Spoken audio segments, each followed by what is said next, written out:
The GAA Football Preview on Off the Ball. With AIB, proud sponsors of the GAA Senior Football Championship. Check out #TheToughest for more. All right, let's get down to business. I'm delighted to say Colm Boyle is with us. Colm, good afternoon to you. How are you? Sure, how you doing? I'm pretty good. Excited for the games this weekend, but before we get to that, there's the always present matter of GAA politics, which we all love, especially when it comes to a stadium. And you've got a little bit of experience of being on one side or the other of this, haven't you? Yeah, bringing back a few memories. All right, yeah, from 2018, obviously, Newbridge or nowhere. So yeah, look, it's a tough scenario for the Cork footballers at the minute, especially obviously they're not in the best place on the pitch at the minute. So to be dealing with this off the pitch at the minute, obviously far from ideal. The parallels are they're somewhat overstretched because this isn't a one-off knockout game. It's not the end of the football championship for either team if they lose it. Where it's not the end of the championship for Cork when they lose it, I suppose, if we're to be accurate about it. Curiously, watching on as a neutral observer, what have you made of the whole thing?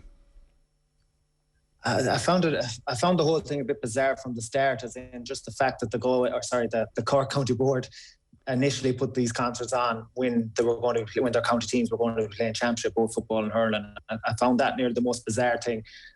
Cork have a decent second venue in Páirc Uí Rinn. It's a venue that I have played in, so I was just naturally expecting it to go there straight away.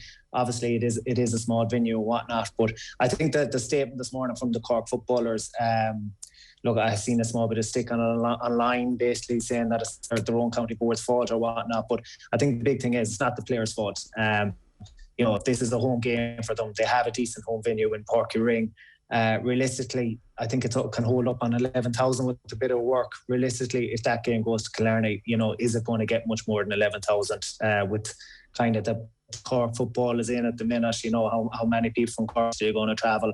I think if it's a home game for Cork, play it in Páirc Uí Rinn and just get on with it. That would maybe be Kerry's call at this point to say we don't really care, sure, we're going to beat you anyway, let's go to Páirc Uí Rinn, lads, and we'll meet you next year in Killarney.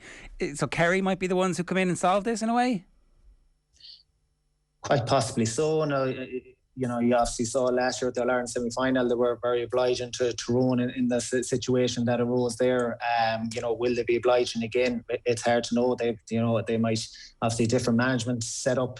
Jack O'Connor might stick to his guns on this and say we're going to Killarney or whatnot. But I think the sooner this is resolved, the better for all sides concerned. Like I said, a couple of years going back, if 20 years ago, Cork and Kerry, this has to be a massive game. It would have to be a no-brainer that this thing has to be played in Killarney with the crowd. But now, with the way Cork football is in, I think just play this game in Páirc Uí Rinn. Make it a great atmosphere in Páirc Uí Rinn. Should be a full crowd. You'd expect there are close to a full crowd, and it could be a good occasion. And hopefully they'll be able to give some kind of performance with that. But realistically, if this game goes to Killarney as scheduled, a half empty Killarney, you're only looking at one possible outcome, you'd have to say. Is there anything in Cork turning this into a bit of a siege mentality? Is that of benefit to the players and the Cork management team? And however it finishes, right? Maybe they have to back down and go to Killarney, but at least the Cork players see the management team are fighting for them. And is that important when you're trying to gel a team and get them together and bring them from the depths that Cork football are in at the moment? I think so, but it even just sends a signal to their own county board as, look, this can't happen again. You know what I mean? That the schedule of fixtures, the schedule of concerts when championship fixture is about to start, it's not good enough from their side of view, regardless of what money they're making off it. So I think that's the first thing. They're sending a signal out to their own county board and they're setting a stance. Look, as you said there, it might give them a bit of us against them mentality, us against the world mentality or whatnot, that they might be able to gather something from that. And if the game does go ahead in Páirc Uí Rinn, let's just say it does, and they do win that initial battle, then it might give them something to fight for, when that game comes, or even a small bit of confidence going into that game, which you'd have to say they look like they don't have at the minute. The week of Newbridge or nowhere, were you guys in any way concerned about the ambush that you were walking into? I wouldn't say concerned. Obviously, my initial thoughts of it when I heard there were digging their heels in, and I remember actually watching Cian O'Neill on the news. I think he was on the 6-1 news that night or that evening. The news was broken. My kind of initial reaction was that you're dead right to be digging your heels in. As much as I probably wanted to go to Croke Park and play the game at Croke Park, And you have to say, did that work for them that evening? Look, they were the better team that evening regardless, but there was something brewing there all week. Look, I think the fact about it is that game was a lot closer. I think it was only announced maybe a couple of days before, so it was brewing for a week, and eventually it came to a head. This is one from a lot further out with regards to the Kerry Cork, so you would expect it to be resolved a lot sooner than the week leading up to the game. But I think certainly for Kildare, I think something happened that week. They got a bit of momentum, but in fairness to them, they took it onto the pitch and they used it well on the day. Were you surprised that they were as good as they were on the day? Because I think you guys were probably 5 or 6 point favourites, and justifiably so. And if the game had been in Croke Park, I don't think too many people would have given Kildare a chance. Going back to that day, no, I wasn't surprised with how good Kildare. Look, we were struggling at the time as well. We weren't playing well. We've been beaten by Galway in the championship. We played Tip the week before, and we weren't great, to be honest, against Tip. So we weren't going into the game the best of form either, even though we were hoping, like say in 16, like in 17, when we were going through the qualifiers, we steadily got better as the weeks goes on. And of course you were hoping that was going to happen again, and that Kildare game was, if we got over that, maybe we would have improved a small bit more for the following week. But Kildare sniffed an opportunity. In fairness to them, they took it on the day. Yeah, I think in fairness, the rest of the country were kind of assuming that you were going to get better week on week, because we'd seen that movie before, and you'd arrive in an All-Ireland semi-final or an All-Ireland final and just put in the best performance of the year. Yeah, and look, that's exactly what we were, from what I remember, what we were talking about at the time. But literally, you had to take one game at a time. And if that game had been played in Croke Park, maybe it might have suited a small bit more. But you could see from the actual game itself in Newbridge, the energy Kildare had. If that game was in Croke Park, it mightn't have made any difference, because they seem to have more energy than us. They seem to, but again, it goes back to what we're talking about there. It was the whole kind of momentum of the week, and everything that came together was near almost perfect for them. But in fairness to them, they took full advantage of it too. Just one last question about this. Is there any sense that if you were to go back and get into that situation again, that early in the week, when after Cian O'Neill was on the news, because I think that's the massive turning point in the week, that actually if you guys had just come out and said, oh absolutely, let's play the game in Newbridge, let's go for it, and you guys had made the decision as opposed to Croke Park or whoever ultimately getting forced into the about turn, that might have taken a bit of the heat out of the whole thing? Yeah, I suppose hindsight's a great thing, possibly so. Yeah, it's something we never discussed, to be honest with you. Really, because I kind of assumed that you'd war game the various possibilities here. One, they're going to dig their heels in, the game doesn't go ahead, we get a walk through. Two, they dig their heels in and the game goes to Newbridge. And if the second case is going to be the case, we should be the bigger men here, a little bit like Kerry were, like you said last year. Now, and ultimately they might regret that in the way that one worked out. So I don't know. Maybe it's, yeah, and look at it different. Look, maybe at the time management might have discussed it amongst themselves. I'm sure they obviously did, but I definitely don't remember us sitting down as a group and coming together and seeing what we're going to do here. I think we just let the powers that be deal with it at the time, and obviously they came to the conclusion, possibly with the blessing of our management. I don't know. Right. You'd have to ask Stephen Rashford. Yeah. Okay. All right. And the uncertainty of the venue didn't actually feed into the lack of energy, you don't think? Look at it again. It's so hard to know. Actually going back to the game itself, it was such a brilliant, it was blistering heat. It was a brilliant atmosphere there. So it probably added to the whole occasion. Realistically, if that game was in Croke Park, what would have got maybe 15,000 or something like that with the double header, maybe a small bit more. But it was a super atmosphere and a super game, despite obviously the result for us. But as you said, I think the energy, especially from the Kildare crowd, they were up for that as soon as we got there, and there was a bit of a siege mentality. So look, it kind of goes back to what you're saying from earlier on, that it can lead to that if it develops that far from Cork. But I think what I mentioned there, it's so far out from it here at the minute. Kildare had a week really to get all this done and hold that siege mentality. Cork nearly have to hold this now for whatever it is, 3, 4, 5 weeks. It's a very hard thing to do in that space of time. It is very hard to do, particularly if this was a game that was kind of 50-50, you could see the benefit in continuing to hold out. But it's against the best team in the country at the moment, or certainly we're going to get a good idea at the weekend if they're that much further ahead of Mayo than some people think, or if that's 50-50 at the moment as well. So look, we'll wait and see how that story develops. Talk to me about where you think Kerry are at the moment with regards to the rest of the country, and by that token, just how important this game is for them, really, to make sure that they keep ticking over and that they don't, that they're not in any way taking a backward step for the next couple of weeks. I think it's really important for Kerry in the fact that it's clear they've targeted the league from the start. They've wanted to win this league. You can tell by Jack O'Connor's teams and the way they've gone about their business from week to week that it's been a clear target from them that they've wanted to win the league. The other side of that is then they're not, realistically, we've talked about Cork there, they're going to be in an Ireland quarter-final. So that's going to be probably their next real big test after Sunday, which is a bit of a wait. I'm not sure what exactly it is. I think it's 7 or 8 weeks or something like that. So in that regards, it's a huge game for Kerry. Other side of that, the flip side of that, Mayo, I don't know had they intended to be in a league final. I don't think that was the plan at the start, but now they're there. They really have to go for it. So for both teams, I think it's almost a must-win game. But go back to Kerry, it's a funny one. I think there's still a lot of question marks. I think they have been the best team in the league. There's no doubt about it. I think there's still question marks over certain areas. The goalkeeper is a big one at the minute.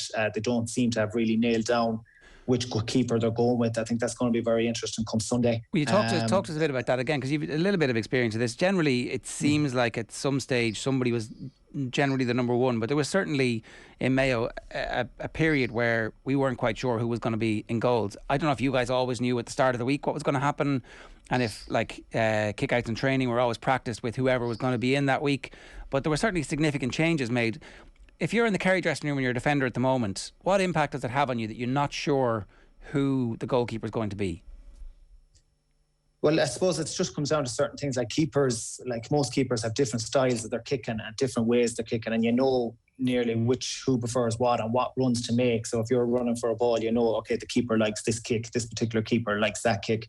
Whereas in your other choice keeper, your second choice keeper might particularly prefer that kick, but he could be very good at a different angled runner. And look at it, small little things that all add up to it. But the Kerry one is a really interesting one. I don't know, was that his plan from the start to go nearly every second game and literally decide at the end of it? But I think from Sunday, whoever he goes with on Sunday, I think that's going to be, you could almost say they're all going well from. He's going to be the first choice for championship. Do you notice a significant difference in terms of performance? In Kerry in general? In Kerry between the two goalkeepers?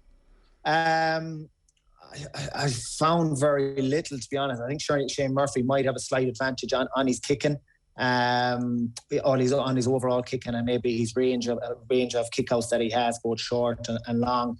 I'm not sure how good he is at other aspects in regards high ball, and leading the defence out that way. I think Shane Ryan might be actually better with that, and I'm nearly more comfortable in that aspect, and possibly coming out with a small bit with the ball as well. So I think if you could fold them into the one, they'd nearly be the perfect keeper. But it's a tough one. It's a tough one at the minute for Jack O'Connor. I think it's going to be very interesting to see which one he goes with on Sunday. I have a feeling he might go with Murphy on Sunday because he is the better kicker against Mayo.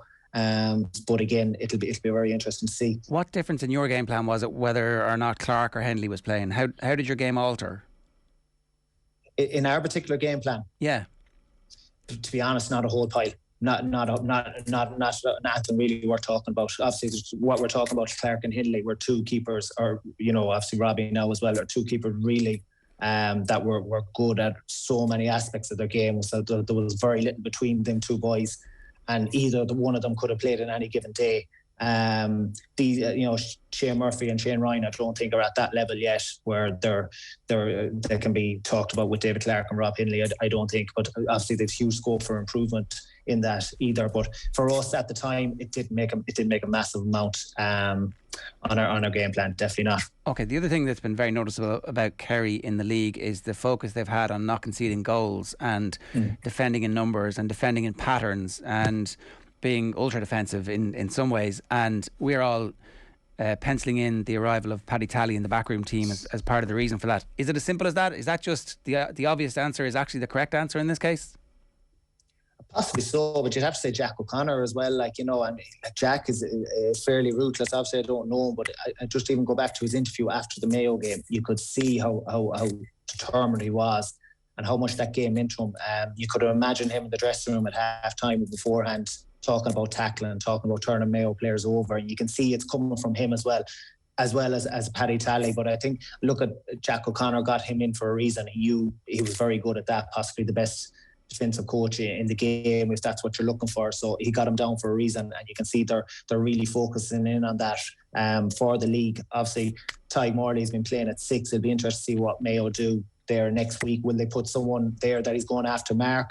Or if it's the likes of Aidan O'Shea possibly, who will play at 11 and go a bit deeper, that'll probably suit Tadhg Morley and the role he wants to play with just dropping off and covering off in front of Tom O'Sullivan and Jason Foley. So it'll be really interesting to see there how that pans out. And obviously you've got Adrian Spillane and Darragh Moynihan really who are coming back really as extra defenders, and Paddy Clifford in certain scenarios as well, coming back as extra defenders. And as you said there, they're group tackling. They're really group tackling, and they're getting numbers around the ball carrier, which they did to great effect, certainly against Mayo in Tralee that evening. But conditions allowed for that. Conditions allowed for that kind of group tackling and turn over the ball. So it'll be very interesting to see in Croker on Sunday, hopefully in better conditions. I think rain is promised on certain time of the day there, but it certainly won't be anything like the storm that was in Tralee that night. Okay, so that's kind of the difference, I think, a little bit from this year's Kerry to previous year's Kerry. What have you seen in the league about Mayo that suggests there's an evolution happening? Because Horan never struck me as somebody who would rest on his laurels and go, okay, like we're just there, we just need to do things a little 1 or 2% better. It was always like, well, what else can we do that when it comes down to it, if we need to shock the opposition or do stuff they don't understand or stuff they haven't seen before, we need to be working on that the whole way through the league campaign. What have they done this year that you think is a little bit different? But I think the main thing they've done, besides their actual style of play, the main thing they've done is play so many different players and so many different positions. I think that's been the big thing so far. I think it was up on 34 players last time I checked it in the last couple of games that have played a significant amount of league time, which is a huge amount of time in the league. Like I said here on, I don't know, was it James Horan's plan to be in a league final, especially the way that he had played so many players. But the fact that he is there now, they definitely have to go and win it and take Kerry on head on. What are Mayo doing different? I would say, look, early in the early games, it was so hard to tell because the weather was literally so bad in a lot of the games. It literally seemed that there was a storm every weekend. But I think what we've seen materialise, and certainly last weekend against Kildare, was they were definitely kicking the ball more. So Mayo, I think certainly last year developed into a more running team with running half-backs, which we would have always had over the years. But I think we would have kicked the ball possibly more over the years. I think last year was mainly we were running the ball an awful lot. And I think we've kind of mixed that up a small bit more, and you could definitely see that in Kildare last week, especially the full forward line that was there. Jason Doherty, James Carr and Ryan O'Donoghue. It was the first time really in the league that we've had a big physical presence and ball winners inside, and you could see we were moving the ball an awful lot quicker through the lines, through the foot as well. Which obviously would suit when Killian comes back. Is he? So he's in the squad for the weekends. The one of the most unreliable things that we've had so far is the team named by Mayo midweek before a weekend game so far in the league. So I'm wondering what the changes will be that we get by tweet 25 minutes before throw-in. Where does Aidan O'Shea start? Does he start? And how much game time does Killian need before the championship, do you think? Look, if Killian is to play on Sunday, it'll have to be a huge boost. It'll be a huge boost to all Mayo supporters, but most certainly the team if he was to play or was to come on at any stage. Ideally, you'd be looking at 15 to 20 minutes if you could get that into him, if he is in the squad. If you could get that into him, it'd be an absolute ideal preparation. Get another couple of weeks training into him in 3 or 4 weeks time. 3 weeks time against Galway. And who's to know, he mightn't be fit to start against Galway, but it could be a Colin McShane role for him for what he did for Tyrone last year. If that was the case early doors of the championship, then certainly I think all Mayo supporters would bite your hand off for that at the minute. But the Aidan one is a funny one. I think he will play at 11 for Mayo this year. I think the midfield is fairly nailed down with Matty Ruan and Jordan Flynn. I think they complement each other really well. And you'd have to say Jordan Flynn is probably playing football his career at the minute. So there's definitely no taking him out of there. I don't think Aidan is a centre half back. I don't think he's 6. So I think his best position for Mayo is because he can fit in a number of different aspects into his game there, whether it's coming back, tackling, making turnovers, winning kick-outs, both opposition and his own, or simply being an outball for a half-back. So if you get the ball at 6 and you look up and Aidan is in around the 11 position, he's a great man, obviously, to win the ball there and get you 30, 40 yards up the pitch. So I think there's a number of roles he can play there at 11, and I think that's where we'll end up seeing him for Mayo this year. And do you think he's going to start most of the games? Because there was definitely some talk earlier in the year that he might be an impact sub, but it doesn't, I don't know, it feels like it's a little bit early in his career for that. Yeah, I know it's amazing. You know, he did that a couple of times earlier on in the league, and everyone was going with that. Okay, he has to be a sub now, and he has to come on for the last 25 minutes and give the crowd a boost and give the team a boost. To me, he offers way too much over a 70-minute period for him to be sitting on the bench for 30, 40 minutes, whatever it is. I think there's no doubt about it. He's going to start for Mayo, come championship. Okay. So you said it's kind of must win for both of them. Obviously, there will be a setback if one of these two teams loses. Who's the most likely winner in your view at the moment? I think it's a funny one. Look, I think Kerry are going to be the favourites in most people's eyes, but I think Mayo, look at them. I saw Mayo last week against Kildare. It was a very unrealistic game of football in that it was so open, very little physical contact, and Mayo kicked 220, 218, I think, from play. If they can bring something like that form into the game on Sunday, then they're going to have a massive chance. I think it just around the middle eight, if Mayo can get enough, can dominate around the middle eight, because I think that's where we've the advantage over this Kerry team. Obviously, their forward line goes without saying, and obviously Clifford up front. But the big thing for me there is not who's going to pick Clifford up, but how are we going to get a defender in front to help whoever that man marker is. Yeah.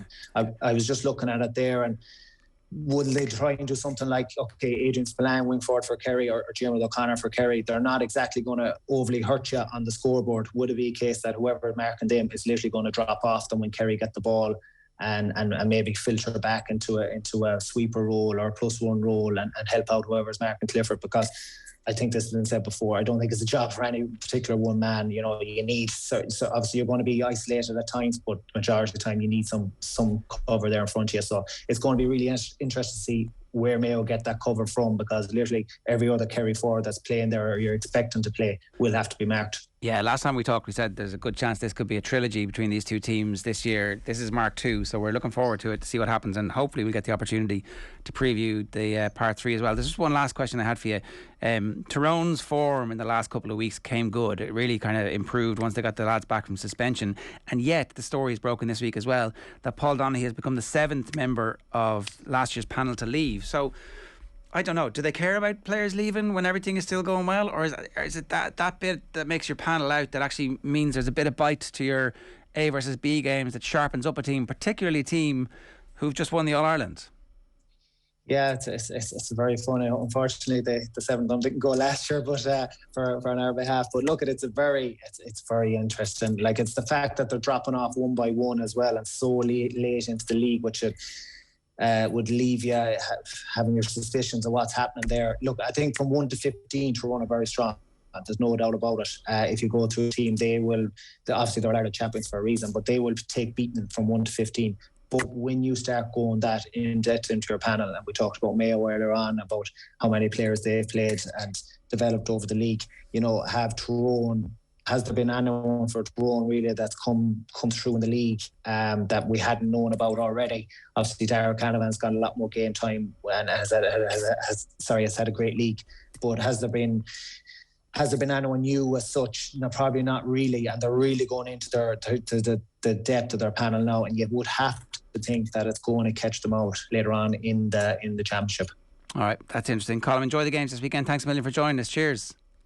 Thanks, sure. This chat is brought to you on Off the Ball in partnership with AIB, proud sponsors of the GAA Senior Football Championship. Check out the hashtag #TheToughest for more. We're talking football next. The GAA Football Preview on Off the Ball. With AIB, proud sponsors of the GAA Senior Football Championship. Check out #TheToughest for more.